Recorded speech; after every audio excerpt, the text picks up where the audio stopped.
Voices, the modulation, right? Baba.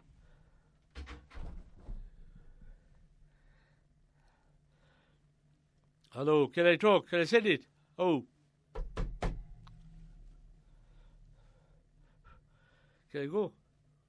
Can I go? Bismillah ar-Rahman ar-Rahim. Nahmadu wa nusalli ala Rasul al-Kareem. Amma ba'd. Firstly, we praise Allah subhanahu wa ta'ala for blessing us with Iman. And we praise Allah subhanahu wa ta'ala for blessing us with Islam. And we praise Allah Jalla Majdahu for making us from the ummah of Nabi Akram sallallahu ta'ala alayhi salatu wasalam.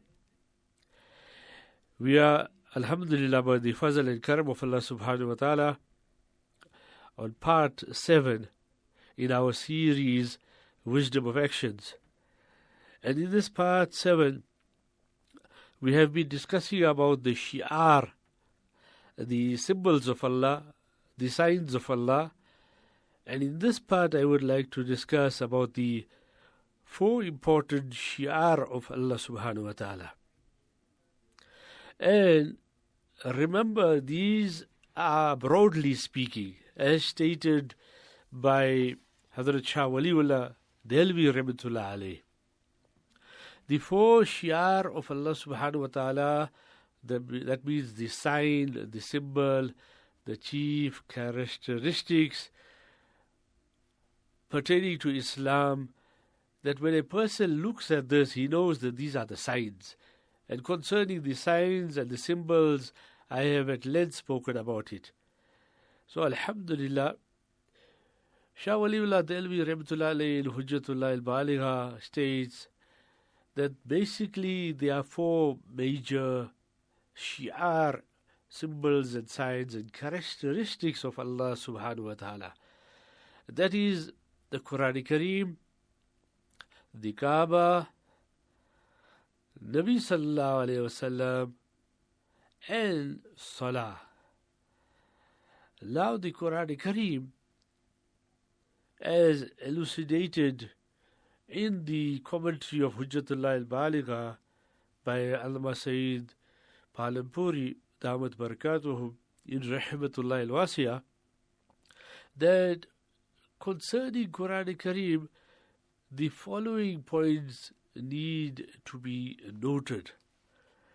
When the Quraan Kareem was being revealed, as well as before that, people revered the written ordinance and royal decrees that were issued by their kings, and it was a well-coined phrase to say, the speech of kings is the king of speech.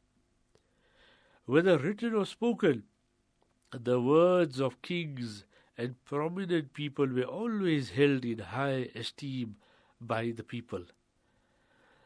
Secondly, the scriptures of the previous Anbiya alayhi salam, as well as the books of the people, were popular amongst the people.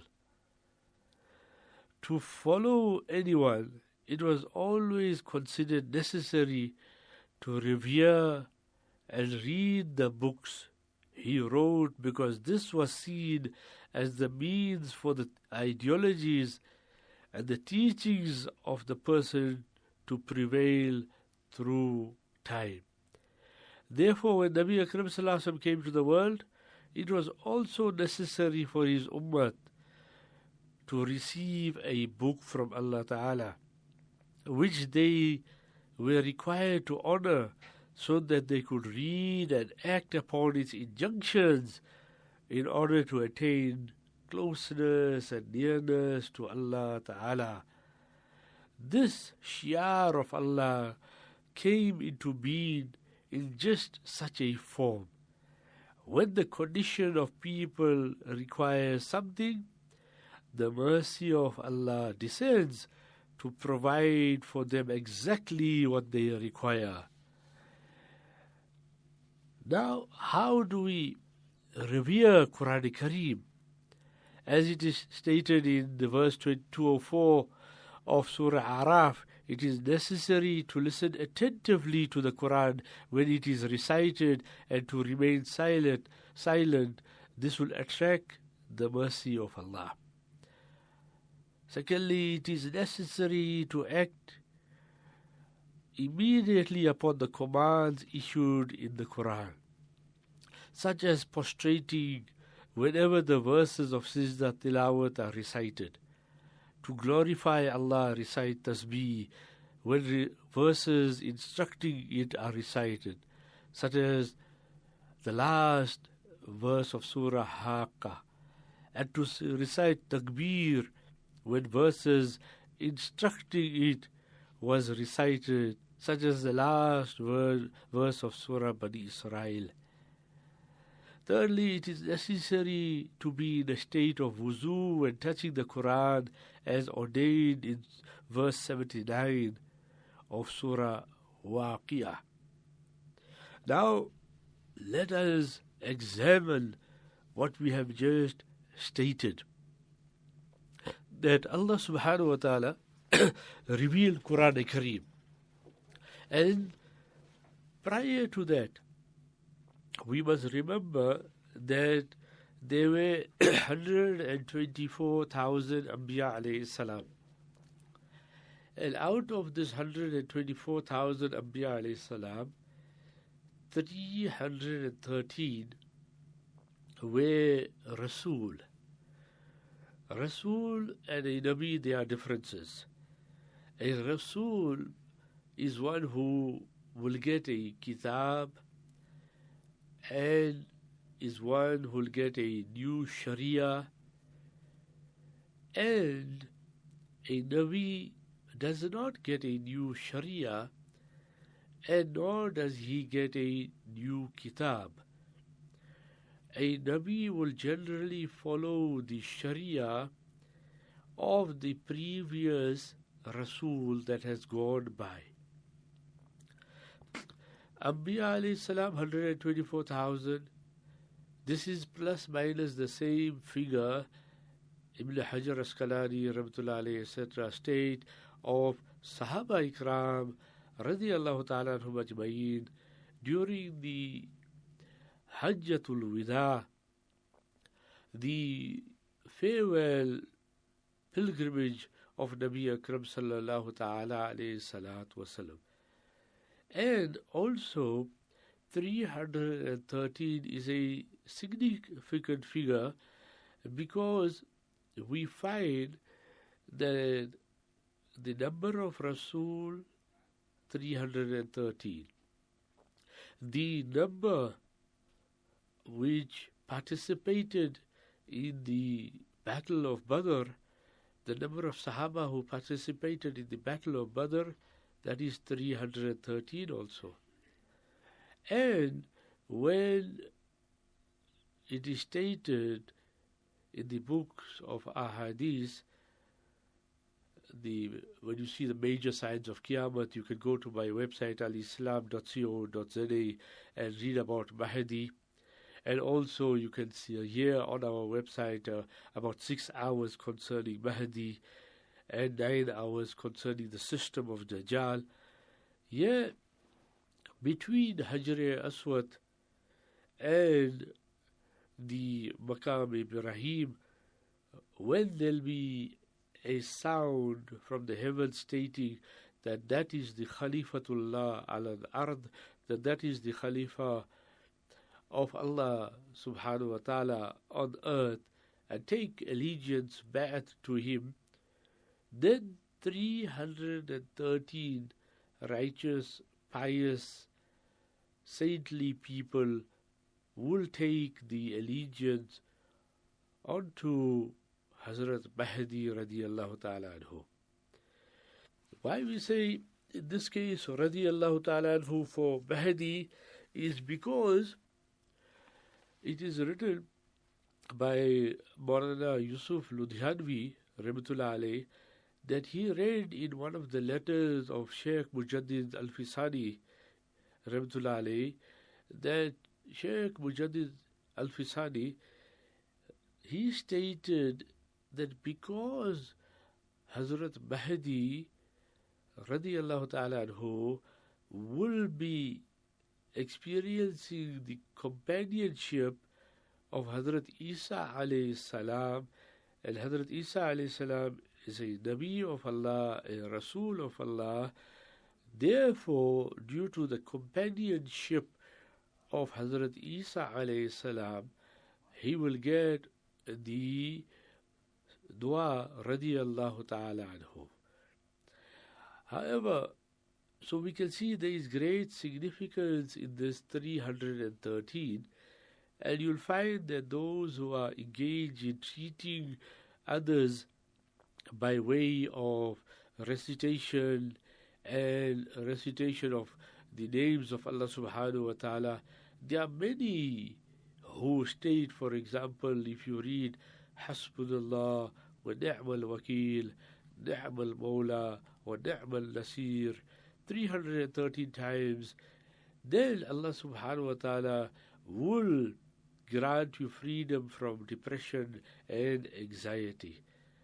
Also interesting, Maulana Yusuf Rahmatullah alayhi, the second Amir of the Tabligh Jamaat, he stated something very significant also.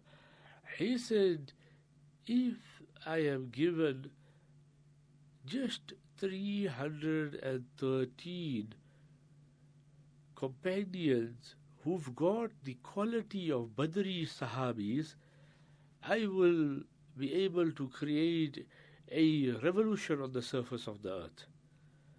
And a great change and transformation and reformation we can create.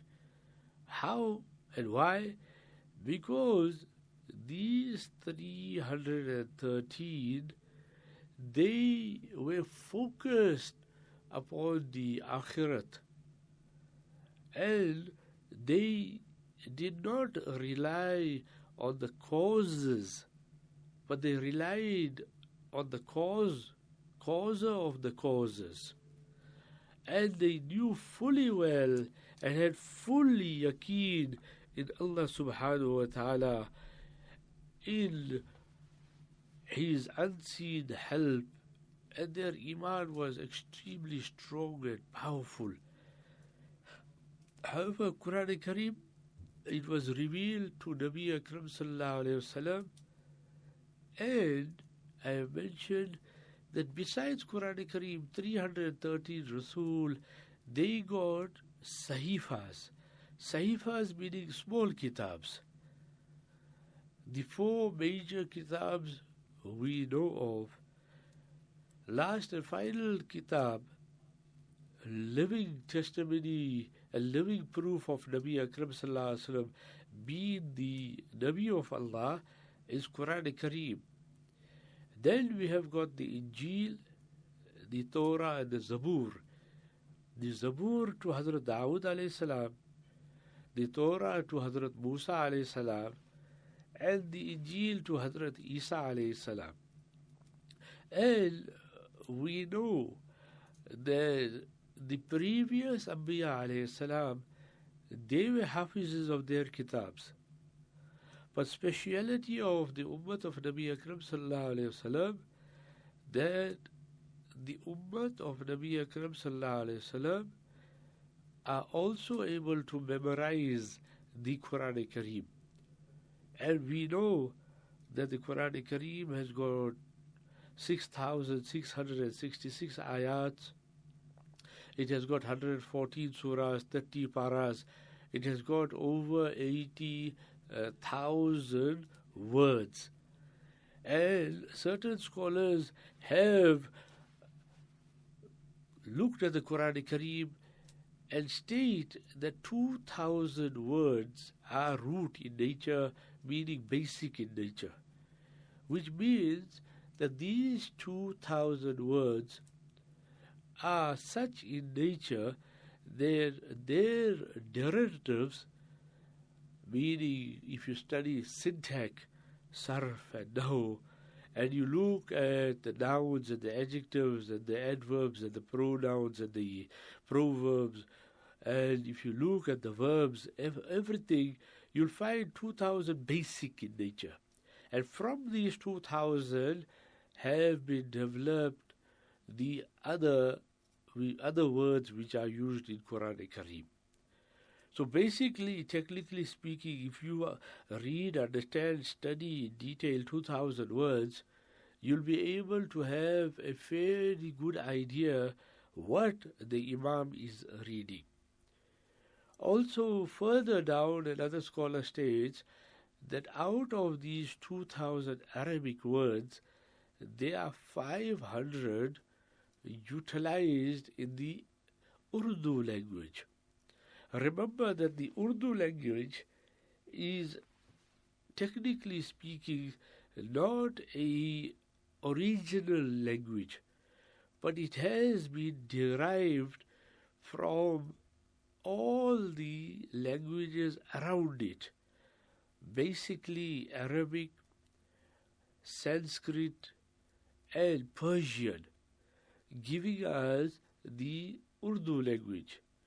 And if you speak to the scholars of the Urdu language and the orators and the speakers, they will tell you a simple rule that the more you use Arabic words in the Urdu language, the higher your classification as a Urdu speaker, orator is measured. However, that generally in South Africa, when the ulama of the Indo-Pak subcontinent, including Bangladesh, come, they lower their Urdu so that the public may understand.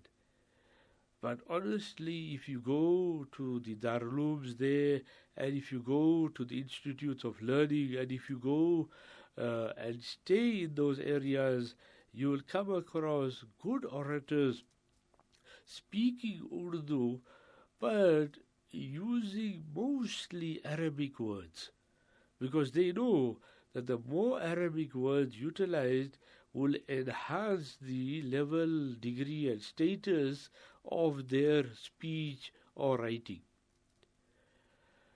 Now the Qur'an Kareem has been revealed besides the other three kitabs.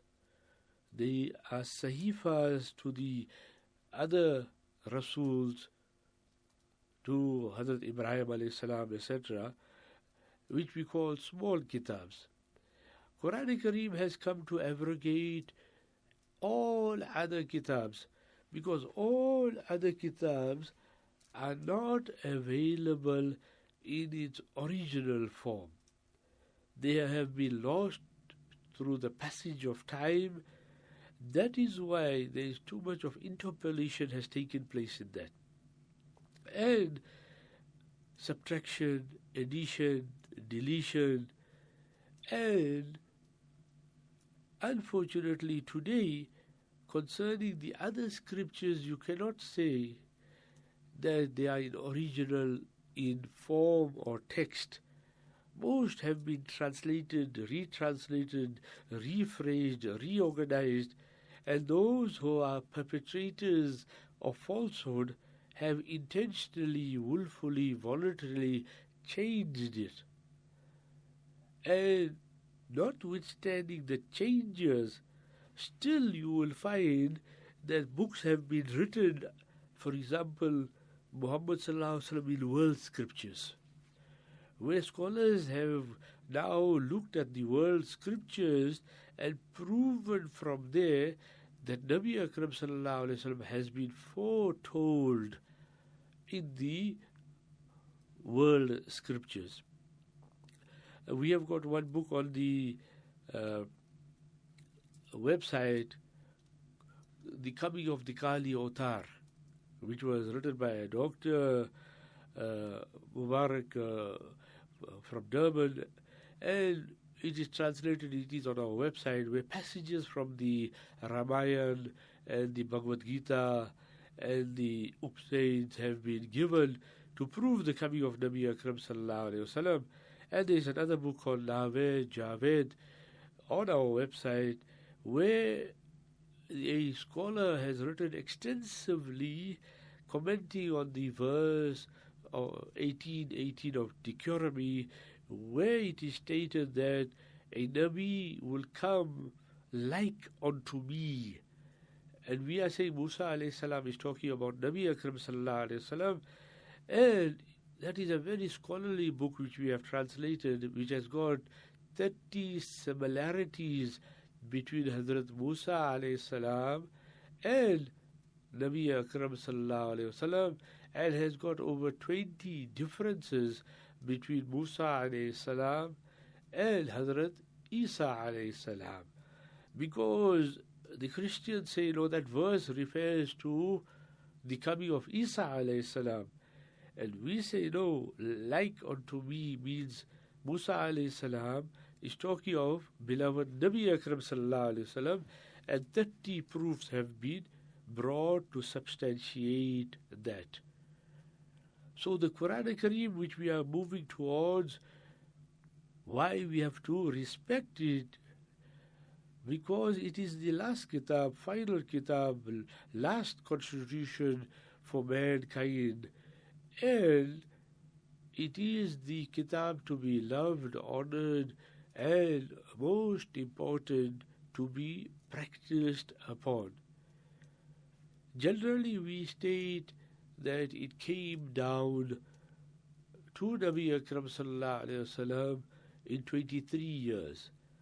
Technically speaking, the scholars have written, and we have documented it in the introduction to our Quran Made Easy, that it took 22 years, 2 months, and 22 days. That is why that there are some who are saying that this is the same figure of the number of pillars in Masjid Nabawi sallallahu alayhi wasallam. However, for easiness, generally it is written that it took 23 years to come down. Nabi Akram sallallahu alayhi wasallam was the repository of the Wahi, because Quran is Wahi a Jali or Wahi a Matlu, meaning of recited divine protected revelation. See, Quran Kareem is the revelation from Allah subhanahu wa ta'ala. Generally, we just translate it as revelation. We translate this word Wahi as revelation. However, we like to add to this translation of this word Wahi. What we say, Quran is the divinely protected revelation sent from a divine source to a divinely nominated person. Now, when we make this definition, the beauty of Quran Kareem and status and position of Quran Kareem comes out, and automatically it becomes a sign of Allah, a symbol of Allah, a characteristics of Allah, and we call it, that is why Kitabullah. See, it is attached, the nisbat, the contact, the link is with Allah. Kitabullah, Kaabatullah, Roza Rasulullah, and Awliyaullah, Naqatullah, the camel of Allah, which I will talk about sooner or later. So anything that has got a link with Allah subhanahu wa ta'ala, attachment to Allah subhanahu wa ta'ala, it requires us to revere it, honor it, love it, honor it and defend it and protect it and preserve it. Because it has been linked to Allah subhanahu wa ta'ala. Now, while we have to respect the Quran Kareem, then we will be respecting all that is linked to the Quran Kareem. So we have mentioned, alhamdulillah, that the Quran Kareem, it is a sign of Allah subhanahu wa ta'ala, and it requires that we protect it. And it was revealed in piecemeal. There are detailed books written about the Shan and Nuzul, the circumstances of revelation of every Quranic ayat. when it came down, why it came down, occasion when it came down. Did it come down in Makkah? Did it come down in Medina? Did it come before Hijrah? Did it come after Hijrah? Did it come in journey, or did it come when he was at the house, whether in Medina or Makkah? Did it come when he was in Masjid Nabi Sallallahu Alaihi Wasallam, or did it come when he was in the Haram of Makkatul Mukarramah? Did it come when he was in Mina, like Surah Mursalat? Did it come when he was in Arafat, like the ayat Al-Yawma Akmaltu Lakum Dinukum in Surah Maida? And did it come when he was on the battlefield or off the battlefield? So there are so many circumstances when the Qur'an Kareem has come down. And the scholars of Islam have noted this in detail. Why there is no such thing as doubt. Nabi Akram Sallallahu Alaihi Wasallam, when Quran should come, then he should at first try to memorize it quickly.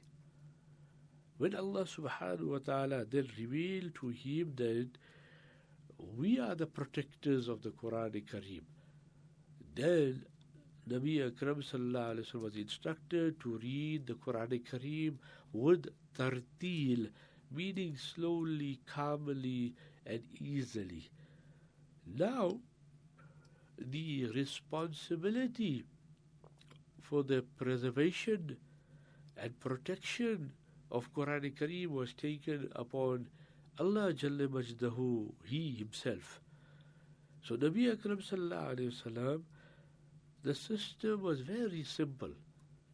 He should get the revelation.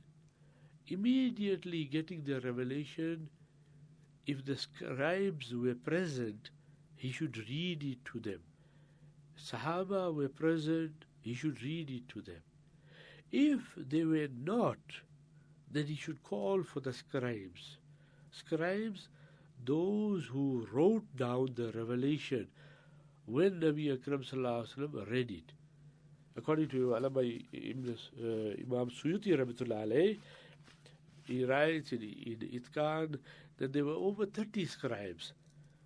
And then he listed them, and then he listed who should write what, and who should write Quran maximum, and who should write, for example, his letters, and who should even write the ahadith of Nabi Akram Sallallahu Alaihi Wasallam. And this has been dealt with Dr. Maulana Muhammad Hamidullah Rahmatullah Alayhi in his works also. He has detailed who should amongst the Sahaba radiallahu ta'ala ajma'in write the ahadith a lot also. So Nabi Akram Sallallahu Alaihi Wasallam, he should call them and tell them, write the Quran. And then he should tell them where to put the ayat. He should tell them in which surah to put the ayat. And then he should tell them that in which part of the surah to put that ayat. So this sequencing by Nabi Akram Sallallahu Alaihi Wasallam is called the Tartib Rasul. The sequence as stated by Nabi Akram Sallallahu Alaihi Wasallam, because remember Hazrat Jibreel Alayhi Salam was instructing Nabi Akram Sallallahu Alaihi Wasallam where these ayats were to be put. So the whole Quran in the Lawh Mahfuz was there, the protected tablet. Then it was revealed daf'atan wahidatan, one time, to the Baytul Ma'mur, the Baytul Izzah, which is like the Kaaba, a celestial Kaaba above the Kaaba on the surface of the earth. Now from there, piecemeal, over 22 years, 2 months, 22 days, slowly, as and when the demand was and the situation required, the Quran Kareem was revealed upon Nabi Akram Sallallahu Alaihi Wasallam. And Nabi Akram sallallahu alayhi wasallam, he put his sequence to it. Now when he put his sequence to it, by way of revelation also, then there are two sequences. One is the sequence that we have got currently in our hands. That means from Surah Fatiha to Surah Nas. That sequence is technically termed as Tartib al-Rasul. The sequence done by Nabi Akram sallallahu alayhi wasallam. And one sequence is the Tartib al-Nuzul, the sequence as per its revelation, as per its historical time-wise sequence, as per its chronological order. Now, when you look at these works, you see in the introduction of Quraan Made Easy that we have stated, for example, which ayat came first, which surah came first, which ayat came last, which surah came last. But in the Quraan, you'll find it placed somewhere else. Why? Because one is the sequence of descension as per time, historical time, and one is the sequence done by Nabi Akram sallallahu alayhi wasallam. Also we must know, because we are talking of the Quran as a symbol of Allah, as a sign of Allah, and look how Allah subhanahu wa ta'ala has protected it, and that is why we have to love it and defend it. Now, when we look at this, we come to realize that the Quran, when it was revealed, Nabi Akram sallallahu alaihi wasallam memorized it every year from the time of Quranic revelation, from the ayats of Iqra. Immediately Sahaba began to memorize it also, and also write it on shoulder blades, on the skins of animals, on stone, flat stone, on paper had already come into that area, papyrus. Now, Hazrat Jibreel alayhi salam every year should come to Nabi Akram sallallahu alayhi wasallam and read Quran Kareem till that time. Whatever was being revealed, he should read it. And Nabi Akram sallallahu alayhi wasallam should also read it. It was like how the student, when learning Quran Kareem, will read to the ustad, the teacher. And the ustad obviously is going to correct him and guide him. However, can you imagine Nabi Akram sallallahu alaihi wasallam's great memory? He reads it before Jibreel alayhi salam. Jibreel alayhi salam reads Quran Kareem. In the last year of the life of Nabi Akram sallallahu alaihi wasallam, this happened, and this generally should happen in the month of Ramadan. And this happened twice in that month of Ramadan. Twice Jibreel alayhi salam read, and twice Nabi Akram sallallahu alayhi wasallam read. Because remember, that was like reading the entire Quran Kareem. So can you see that protection has been taken place already? And by that time the Mus'haf was already written. I mentioned that the definition of Wahi, because in the definition of Wahi lies also the greatness of Quran Kareem. And when we know the greatness, then we have to honor it, revere it, and not worship it, but love it and defend it and protect it.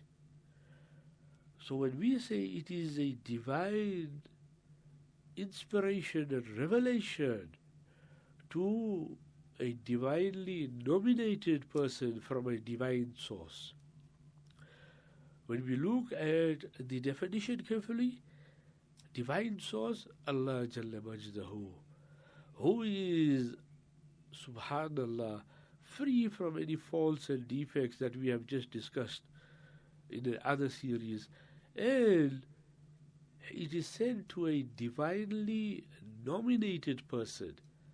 See, a Nabi or a Rasul.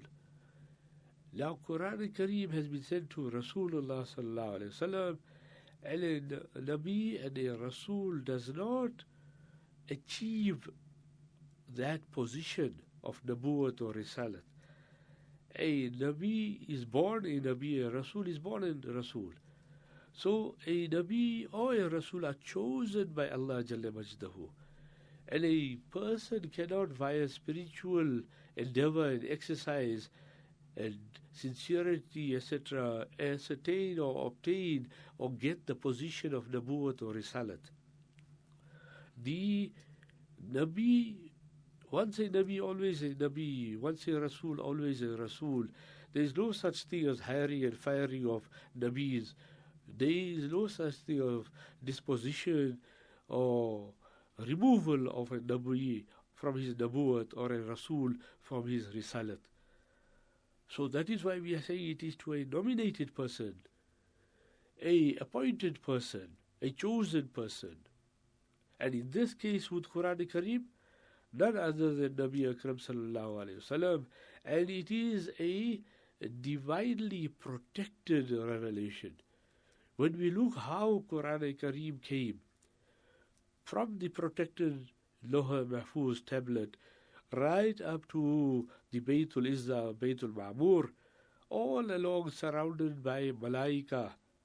And then Hazrat Jibreel alayhi salam, the most important angel, archangel, and the most powerful Zu Quwwatil Ameen, he is the one who is the possessor of trustworthiness and honest, and he is powerful. He brings it. And we know, Imam Suyuti Rahmatullah alayhi writes, that whenever Jibreel alayhi salam came, then he came down with 4 other malaika. Why all this? For the protection of Qur'an Kareem. And we know from the tafsir of Qur'an Kareem, from the commentary of Qur'an Kareem, that the shooting stars were utilized to keep away the rebellious jinnats and shayateen, especially when Qur'an Kareem was being revealed and sent where? To the beloved heart in the Mubarak chest of Nabi Akram sallallahu alayhi wasallam for preservation and protection. One is to discuss now the qualities of the Arabs during the time, that what retentive memory they had. And Nabi Akram sallallahu alayhi wasallam's memory and his piety and righteousness, obviously the Quran was just absorbed as it was revealed into the heart of Nabi Akram sallallahu alayhi wasallam, just like how water is absorbed into the sponge and into the softness and the cells of the sponge. That's how Quran was being absorbed into the heart and the blood of Nabi Akram sallallahu alayhi wasallam, body of Nabi Akram sallallahu alayhi wasallam. And as soon as the Sahaba heard it, they also learned Qur'an Kareem. So Qur'an Kareem is that Quran which deserves our attention and our reverence and our honor. See, our claim at the moment is what? Our claim is that Nabi Akram sallallahu alayhi wasallam, Hazrat Muhammad sallallahu alayhi wasallam, he is the Nabi of Allah, he is the Rasul of Allah, and he is the last Nabi of Allah, he is the last Rasul of Allah, and he is the most superior Nabi of Allah, he is the most superior Rasul of Allah, and there will be no new Nabi coming after Nabi Akram sallallahu alayhi wasallam. There will be no new Rasul coming after Rasulullah sallallahu alayhi wasallam. This is our Aqidah. But if someone has to say, what is the proof of it? What is the proof of ours that Nabi Akram sallallahu alayhi wasallam, Hazrat Muhammad sallallahu alayhi wasallam, is a Nabi and a Rasul of Allah subhanahu wa ta'ala. What is our proof? If someone has to ask you even that you say Muhammad sallallahu alaihi wasallam is your Nabi, your Rasul, your Prophet, what is the proof of it? Our proof is very simple, that the Quraan is our proof. And the Quraan is living. And the Quraan is perpetual. And the Quraan is visible. And the Quraan can be seen as a living proof for Nabi Akram sallallahu alaihi wasallam's risalat and nabuwat. See, as far as the mu'jiza are concerned, that when you and I, when we talk of the previous Anbiya alayhi salam, and we talk of their miracles, if we have to talk about how the oceans, how the water opened up for Hazrat Musa alayhi salam, we can talk about it, we can describe it, and we can dramatize it, but we cannot now show it to someone because it has gone by, it is not in existence now. Yes, we believe in it totally. And if we talk about Nuh alayhi salam and his ark, and the sailing of the ark, and the building of the ark, and the settling of the ark on Mount Judy, we can talk about this, narrate it, discuss it, deliberate it. We cannot see it. It's gone. It's history. If we talk about the serpent, the staff turning into a serpent of Musa alayhi salam, we can talk about that debate in detail, what transpired between Hazrat Musa alayhi salam with his brother Hazrat Harun alayhi salam, and magicians and Pharaoh on one side, and how his staff turned into a huge, mighty serpent. We can talk about it, discuss it, narrate it, and all the dramatics narrated, but we cannot see it. Yes, we can visualize it, but you cannot see it. If you talk about Alhamdulillah that Ibrahim alayhi salam was thrown into the fire, and then that fire cooled down and became a place of safety and comfort and ease for Hazrat Ibrahim alayhi salam. We can narrate it dramatically, but we cannot see it. Similarly, the miracles of beloved Nabi Akram sallallahu alayhi wasallam, the splitting of the moon, the water shooting from his hand, and also the trees moving and giving shahada, the pebbles giving him salam. In fact, there are books written about the miracles of Nabi Akram sallallahu alayhi wasallam. But we cannot see now those miracles. They are gone, they are history. But the Qur'an Kareem is a living, perpetual, and unmatchable miracle of Nabi Akram sallallahu alayhi wasallam. And this is such a miracle that it stood the challenge of time. Because remember that if we have to say Quran is the miracle, what is the proof of the miracle of Quran Kareem? Because if we cannot prove that the Quran Kareem is a miracle, then our proof, Quran, will not stand as a proof to show Nabi Akram sallallahu alaihi wasallam is a Nabi and Rasul of Allah. Quran Kareem threw out challenges upon challenges that produce like it. See, there are two things. That you are wearing a hat, and if you tell a person, can you make a hat? I say, yes, I can make thousands of hats. A person is wearing spectacles. Can you make a spectacles? Yes, let alone 1,000. Person is wearing shoes. Can you make shoes? Yes, thousands of it. Person has got a watch. Can you make that? Yes, thousands of it. So, those things, the watch and the hat and the shoe and the spectacles, that mankind, because mankind made it, invented it, he can make thousands of it. But There are certain things you tell a person that, no, can you make the eye? Say, no. Because something like that we can try and develop. But the eye which Allah has put into the man, that we can't make. Can you make the ear? Like how Allah has made it? No. But we can have hearing aids, etc. But the ear itself, no. So can you make a heart? No, you can't make a heart.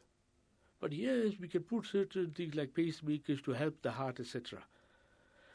Can you make the pancreas? Otherwise, if you can make the pancreas, there'll be no diabetics walking around, because you just have to go and take one pancreas off the shelf, put it in via the surgeons, and the story is over. Pancreas will now work, but you cannot do it. So whether it's the pancreas, the lungs, the kidneys, the liver, the heart, the brain, the eye, the ears, the nose, all these things, if you ask man, he'll say, no, I cannot do this. This is Allah's creation. He will link it directly to Allah subhanahu wa ta'ala. Why? Because there is no replacement. There is no substitute like a substitute in reality. There is no similitude. Better word than substitute in this case, similitude. Why? Because there is nothing exactly similar like that. So a person will not be able to make an exact heart, an exact liver, an exact brain, exact eyes. So we're getting two sets of questions with two sets of answers. Certain things like the hat and the glasses, spectacles and the watch, the shoes, the person is saying that he can make it. Because this, he has invented, this he can do. But like the heart and the liver, the pancreas and the kidney and the brain and the eyes and the ears, they say, no, we cannot make it. Similarly, the Qur'an Kareem's challenge is that the last challenge was, bring a surah like that.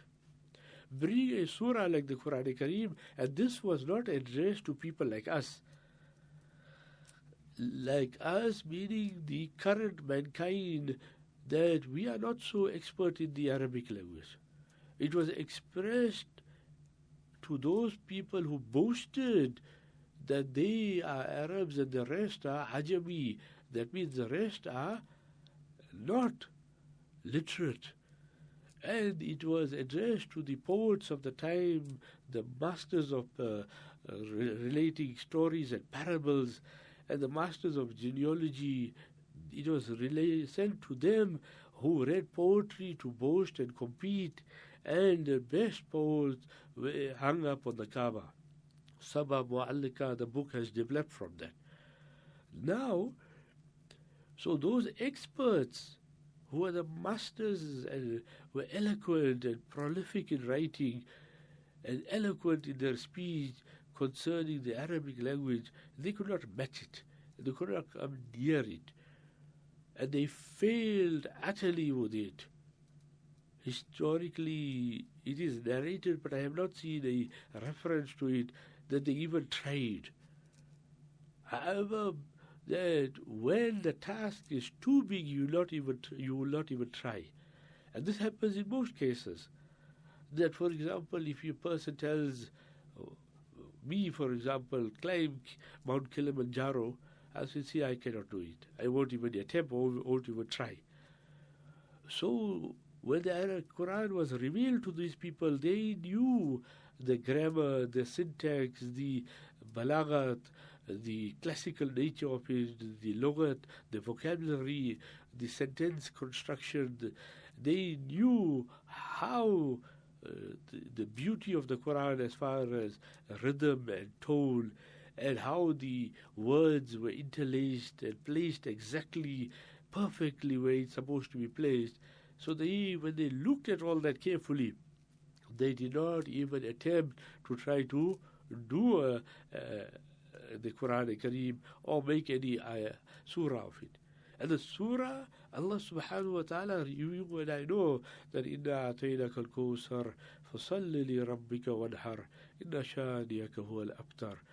This has the smallest surah of Quran Kareem, and it is the he possesses 3 ayats only. So they could not match or bring 3 ayats.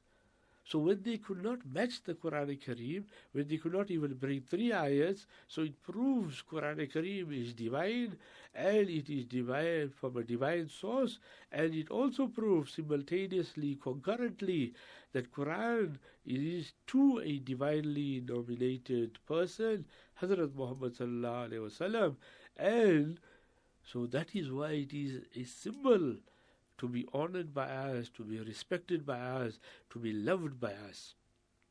So Alhamdulillah, the Quran is such a kitab that has been protected from all angles. When we look at Quran Kareem, then we will find it protected.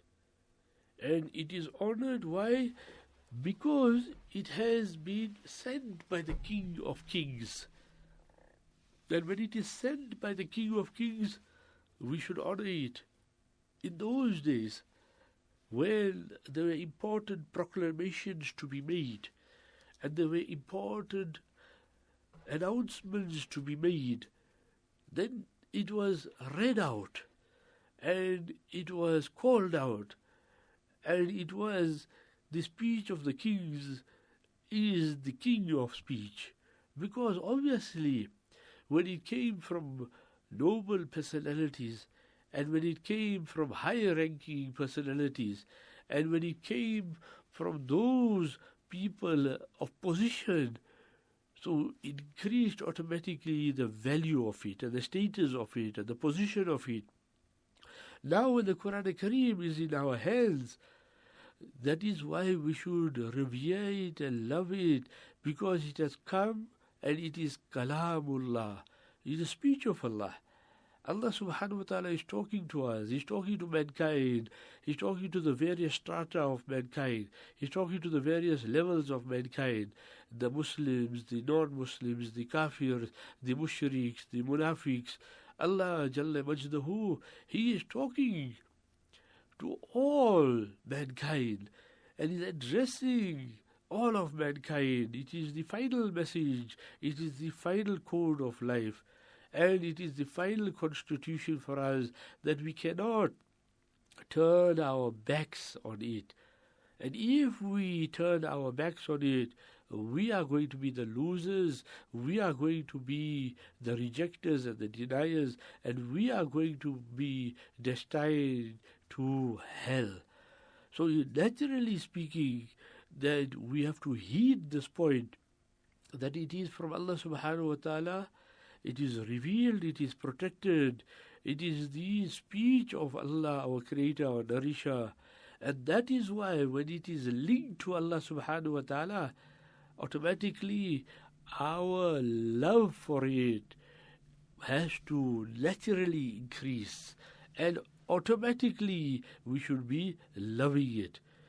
So we must remember that, for example, the previous Anbiya alayhi salams, they were also given kitabs for their respective people to act upon it, to follow it, and to revere it, and to read it. Now, alhamdulillah, we have got such a kitab. And also our kitab is such a kitab that compared to the previous Anbiya alayhi salam, as I mentioned, that the previous Anbiya alayhi salam were hafizes of their kitabs. But their ummatis in general were not hafizes of their kitabs. They had to look at their kitabs. The ummatis of Hazrat Musa alayhi salam had to look in the Torah and read it. And the ummatis, the followers of Hazrat Isa alayhi salam, they, when after 600 years when the Bible was compiled, then out of memory of Luke and Mark and John and Matthew, etc., then they had to look and read it. And obviously the Zabur, Hazrat Dawood alayhi salam, was the Hafiz, and his followers were looking and reading, or hearing and singing along with him. Our fazilat and virtue and superiority is Ummatis of Nabi Akram Sallallahu Alaihi Wasallam, without looking at the kitab, by sheer memory, reading the kitab. It is stated in a narration in Ibn Kasir that Hazrat Musa alayhi salam, his soul was given the opportunity to interact with the soul of one of the ummatis of Nabi Akram Sallallahu Alaihi Wasallam. And that soul happened to be the soul of Imam Ghazali Rahmatullah Alayh. And the discussion is lengthy, but when Hazrat Musa alayhi salam came to know about Qur'an Kareem and what he said in relationship to his staff, when Allah subhanahu wa ta'ala asked him about the staff, and he replied that this is the staff that he leans upon, and he strikes the leaves to drop them, and he tells the flock with it, giving 3 usages of the staff. And when Imam Ghazali Rahmatullah Alayhi traced his lineage 3 generations, and Musa alayhi salam asked why you went back 3 generations, he said, in respect, in honor of your answer when Allah asked you about your staff, you gave 3 answers. So when you asked me my name, I have given a name and linked it with 3 generations in respect of your answer that you gave to Allah Jalla Majdahu. And then the discussion went on then about the kitab of Allah subhanahu wa ta'ala, and when Musa alayhi salam came to know that that is such a kitab that can be memorized and by the ummah of Nabi Akram Sallallahu Alaihi Wasallam, and to be read without looking into it, that is when Hazrat Musa Alayhi Salam, he stating he desires to be in the ummah of Nabi Akram Sallallahu Ta'ala Alayhi Salatu Wasallam. So we do not realize what a kitab we have got, what a noble kitab we have got, what a blessed kitab we have got. But at the same time, when we provide adjectives for the kitab, we should not do what the enemies are doing, and what usage they use, we should not use. What I am referring to is something very simple here. That as far as possible, this is a very lengthy discussion, but I will just explain to you its principle. As far as possible, when we are reading, when we are lecturing, when we are talking, and when we are describing, then we must use Islamic vocabulary. Because this is our civilization, and we are unique and we are special. When we talk of Musa alayhi salam, we should not say Moses, we should not say Jesus, we should not say Abraham. Yes, if you want to explain to someone, you are in front of him about Ibrahim alayhi salam, and to bring him closer, then you can tell Ibrahim alayhi salam, say Ibrahim alayhi salam, and then tell him the same one that you generally refer to as Abraham. Because there's another discussion we can make, that our belief about Isa alayhi salam is one. But when you study the Bible, then how they portray Isa alayhi salam, we don't believe in such a personality. And if you look at their concept and belief and ideology about Anbiya alayhi salam, prophets, because they don't believe that the prophets are innocent. And we hold that's a cardinal, fundamental principle, that every Nabi is innocent. But how they depict their Anbiya alayhi salam as womanizers and drinkers of wine, and adulterers and fornicators, and committing incest and what not they talk about. So we should be very cautious. Our Anbiya are separate and they are unique. So we should not be saying holy Qur'an. Because the word holy is muqaddas, the adjective. Nowhere in the Qur'an, nowhere in the Hadith, Allah Jalla Majdahu refers to, or Nabi Akram Sallallahu Alaihi Wasallam refers to the Qur'an as muqaddas. Yes, Baytul Muqaddas, the adjective is used there. The holy house. But as far as Qur'an is concerned, you'll find Qur'an Kareem, Qur'an Aziz, the lofty Qur'an, the noble Qur'an, the glorious Qur'an. We have, out of inferiority complex and indoctrination and following these people step by step and movement by movement, adjective for adjective, that when they say holy Bible, we say holy Qur'an. We should be saying blessed Qur'an, lofty Qur'an, noble Qur'an. These are their correct adjectives. So Alhamdulillah that we have now started and we are discussing the 4 shi'ar of Allah subhanahu wa ta'ala, the major shi'ars of Allah subhanahu wa ta'ala. That is the Quran, the Kaaba, Nabi Akram sallallahu alayhi wa sallam, and Salat. So may Allah subhanahu wa ta'ala grant us the ability to, first of all, understand the status of Quran Kareem. If we understand the status of Quran Kareem, automatically we will revere it, honor it, love it, protect it, defend it, be ready to give our lives for it. And most important of all, when we understand that this is from on high, this is from Allah, this is the kalam of Allah, this is the speech of Allah, then we will not allow anyone to speak ill of Quran Kareem, and we'll be able to defend it, because Allah will help us and grant us the ability to defend it with all our might. So we must learn to respect it and understand its value. And once we understand its value, the other result will be we will respect the Quran and the holders of the Quran. We'll respect the Hafiz. We will honor the ulama. And we'll respect those who write Quran Kareem. We will also revere those who recite Quran Kareem. And we will honor those who teach Quran Kareem. And we'll have a mutual respect for those who practice upon Quran Kareem.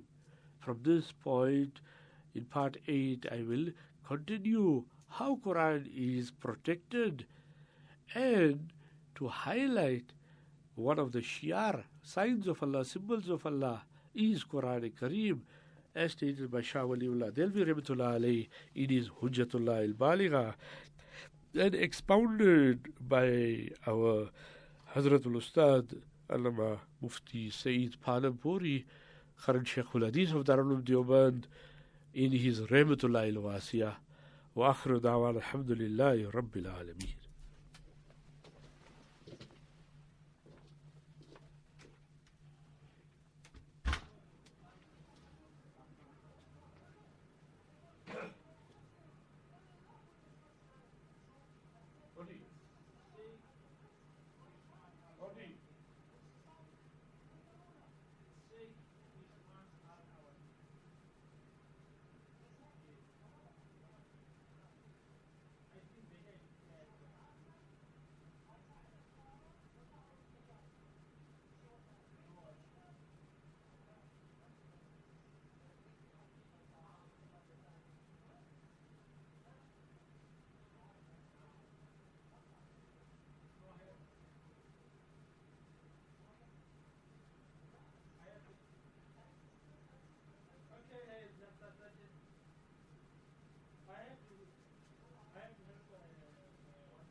Stop this thing, yes, and tape it for me, part 7.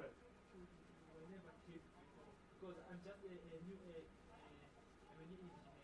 You look up for it. No, what I was doing that, but stop this thing.